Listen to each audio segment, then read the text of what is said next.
Hey guys, Nick here, and today we will be seeing the results of Negan's survival and arrival to the sanctuary to get his bat back and hopefully reclaim his place as the leader of the remaining saviors. But can he do it now that Shane has betrayed him? We're gonna find out in this episode of What If Rick Spared Shane the Remake, Part 16.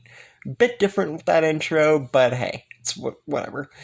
Anyway, the only remaining leaders left of the Saviors, since Simon, Dwight, and Tara are all dead, the only leaders left are Laura, Gavin, and Regina. So, not really too much leadership in terms of Saviors. Sherry is also still alive and would never see Dwight again because, he's dead. So if she escaped or stayed with the Saviors or something like that, she'd still never see Dwight. So I'm going to leave her fate undecided because, honestly, it wouldn't really matter. Anyways, Rick and the few other leaders of the group, the ones I discussed before, him, Lori, Shane, Michonne, Carl, Daryl, all those leaders basically formulate the same plan that Rick did in the beginning of Season 8, going to the sanctuary and all the mud flaps and vehicles and such. And this time the talk is much different because Rick only wants all of the saviors to just stand down, basically. It's not even, there's no talk about killing Negan or anything else. They do mention, all of the leaders, that Negan, Simon, and the other main saviors have been killed. And if they know what's good for them, they will surrender. Now, the saviors don't believe this because Negan, but Shane, who still has a hold of Lucille, by the way, holds the bat up, and this basically signifies that either A, Negan let his guard down and his bat was taken from him, or B, they're not lying, and Negan, Simon, and all those other saviors are dead. And Shane basically goes along with what Rick's saying that the saviors just better surrender if they know what's good for them. He just kind of wants to end the saviors, honestly, because as they know with, the governor or other groups, letting people go is not a smart decision. And Rick has come to understand this throughout all the time that he's been around Shane, even though Shane's backstabbed them on multiple occasions. But he did help defeat Negan, so that is a big reprise for his past sins. So, after the saviors refuse to surrender, Rick and his people fire among them, and Negan finally arrives at the sanctuary and sees Rick and all of his people, and then he sees Shane, and just the mere sight of him just angers him. But then he sees what he's holding. Lucille. This is his perfect chance. While all this gunfire and barraging is going on, this is his perfect chance to go and get his bat back and his leadership role. But should he take it? If he messes up, Shane might actually kill him. Or worse, one of his group might, and it's not going to be easy. So, he decides to be sneaky about this. And encounters Laura, who's still alive and trying to get away from all the gunfire. Laura, after seeing Negan alive, is definitely surprised. Now, the reason I did this with Laura especially is because she was the first, basically, savior when we were introduced to the flashback of her and Negan in Season 10, so it feels more right. Negan tells Laura about all what happened. Shane betrayed the saviors and killed everyone. He thought that he was dead, but he only shot him in the shoulder, which he indicates the wound area as to which he was shot. And now he's trying to get his bat and leadership role back, and he's going to need Laura's help for this, because if he tries it alone, he might actually die this time. Now, Laura, being around Negan for the longest time, understands the plan and agrees to help because, of course. And they formulate a plan to get Shane on his own. And while all of the saviors are being killed or fighting back Rick and his people, Shane is feeling a little bit perplexed. He feels like something's wrong and that this is definitely too easy. And then he hears rustling and noises over a separate end of the sanctuary, which he goes to check out. But right whenever he turns a corner, he gets punched straight in the face, basically replicating what he did to Tara in his first encounter with the Saviors. So you could call this a little bit of payback to a degree. And the person to have done this was Laura, because Negan didn't want to strain himself after being shot in the shoulder. Shane, after being basically knocked on his face on the hard concrete, is thrown for a loop, to say the least, and Negan gets Lucille back because, of course, Shane would drop this. And Negan is definitely very happy to have his bat back because, it's the only thing that reminded him of his wife, which is why he named... I don't even know why I'm explaining this. Anyway, he is very happy to have his bat back in his possession. And he tells Laura to get Shane ready because now they're ready to get the next part of their plan initiated. And while that's going on, the rest of Rick's people and all the rest of the communities and stuff are going to satellite outposts and killing the saviors there. Now, for Morales, does he get spared with Rick and Daryl not there? Well, yes. Why is this? Well, I'll touch more on that in a minute. Quick side note, Eric does not die here because I feel that with other people, with a lot more people at the satellite outpost, basically everybody except the main leaders, I feel that Eric would not die here. And that would definitely help Aaron's personality and stuff, make him softer. Now, as for Morales, the only ones besides Rick, Daryl, Shane, and Lori to know him, oh, and Carl, too, are Carol, T-Dog, and Andrea, who are still all alive. Carol, of course.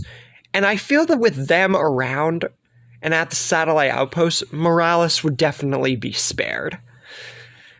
Rick, while fighting the rest of the saviors and everything, notices that Shane is not anywhere to be seen. And this kind of concerns him because he feels that even though Shane did kill Negan, so he thinks, that he might be trying to secretly backstab them in an attempt to get the savior role for himself. But then he hears a voice. It's Shane calling out to him, but he can't see from where. He begins to walk around the sanctuary, and then he sees him. Shane is still there, but he's just standing still, almost like he's scared. And then he sees why. Laura, one of the other saviors, has him held at gunpoint. Now, Rick doesn't know how Shane could have allowed this to happen, but it kind of makes sense. It could have been a sneak attack. Rick pulls out his python and gets ready to kill Laura. But then he hears another voice. One that he really, really did not want to hear. Daryl and the others, while fighting off the saviors, notice that Rick and Shane are having troubles and agree to take on Arat and the saviors, and Arat, I forgot to mention her too, with the rest of the saviors. But anyways, Rick holds his gun up, but then hears another voice. And this time, it's a voice he did not want to hear, and did not expect to hear. While Shane is being held at gunpoint by Laura, someone else steps out from the shadows. Negan is still alive, holding his bat and all. And Rick's starting to put the pieces together. This was a setup. Rick kind of understands what's going on, and yet not really. His mind is very perplexed right now as to how Negan could have even survived. Last he saw, Negan was shot literally in the face with a shotgun. So, how did this happen? Negan is just having the time of his life smiling at this, and says that Shane's just as dumb as shooting as he is betraying someone like him, and says that this is kinda karma. And he didn't really expect to be killed that easily. He actually thought that he was dead for a minute, but now he's going to make sure that Shane dies and that Rick's people pay fully.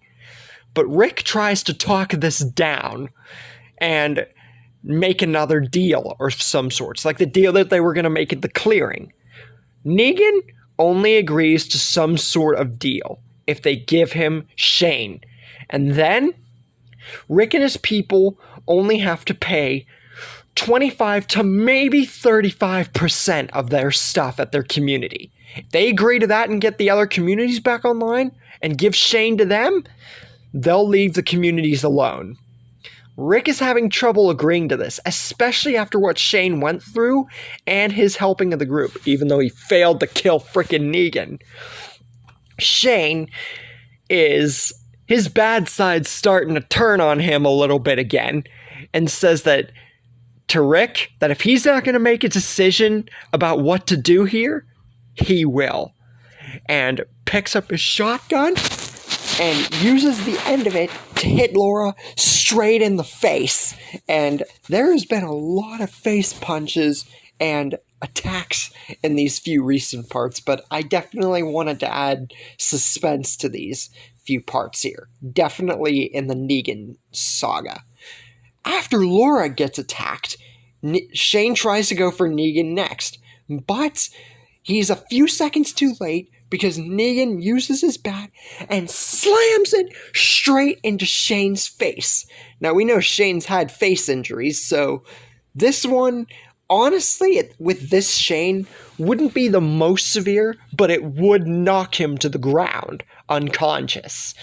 So, yeah, definitely a very strong attack. Definitely with a bat with barbed wire to his face. It's not going to tear out his eye like Glenn or anything, but Rick tries to go and help Shane, but Laura gets back up and regains her composure and holds Rick at a place where he can't do anything. So Rick's basically just sitting there hopeless and has to watch Shane get tortured. But Negan says that he's not going to kill Shane right away, and that he's going to make him feel the same level of torture, betrayal, and complete pain that he felt. He had really put his trust into Shane, especially after he had gotten in so well with the Saviors. And for him to backstab Negan like that, oh, he's getting a fate much worse than death now. And he's going to put him through the same agony and pain and betrayal that he felt back at that clearing. And picks up Shane's shotgun. And I bet you guys are all thinking about what Negan's going to do here. He is going to make sure that he shoots Shane the same way that he shot him. Except this time, he ain't gonna miss. And he's going to make sure that he is on point to make sure that Shane suffers. Kind of a bit of a tongue twister there, honestly. And points Shane's shotgun straight at him and says that there ain't nothing saving him this time. And ain't no way that any kneeling or extra kills are going to save him from what's about to happen. And with that, will Shane be able to even get out of this? And will Rick and his people even be able to help in this situation? Or has Negan actually won this time in this particular story? And if Shane dies, how will this affect the rest of the group? And is this really the end of Shane? Or is there another backup plan for Rick and his people? And that's where we leave things for the moment. Hope you guys really enjoyed this episode and have been enjoying the series so far. And definitely enjoy the fact that Negan had a brilliant plan to get his bat back and what plans of torture he has for Shane. Anyways, like I said, hope you guys enjoyed, and I will see you guys next time.